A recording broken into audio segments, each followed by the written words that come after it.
Amaravati capital city ఏదైతే 217 చదరపు kilometre area ఉందో దాంట్లో గ్రీన్ అండ్ బ్లూకి ముఖ్యమంత్రి గారు హై ప్రయారిటీ ఇచ్చి ఆల్మోస్ట్ 30% ఏరియాని గ్రీన్ అండ్ బ్లూగా పెట్టారు.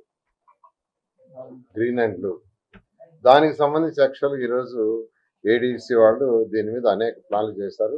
వాటిలో మెయిన్గా ఏంటంటే ట్రంక్ రోడ్స్ 640 కిలోమీటర్ లెంత్లో ట్రంక్ రోడ్స్ బోత్ సైడ్స్, అంటే 320 కిలోమీటర్ల లెంత్, డబల్ తీసుకుంటే 640 అవుతుంది.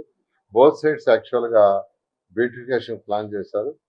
అదేవిధంగా ఎల్పిఎస్ రోడ్లలో 1244 కిలోమీటర్ లెంత్లో ఎల్పిఎస్ రోడ్లలో బోత్ సైడ్స్ ప్లాన్ చేశారు.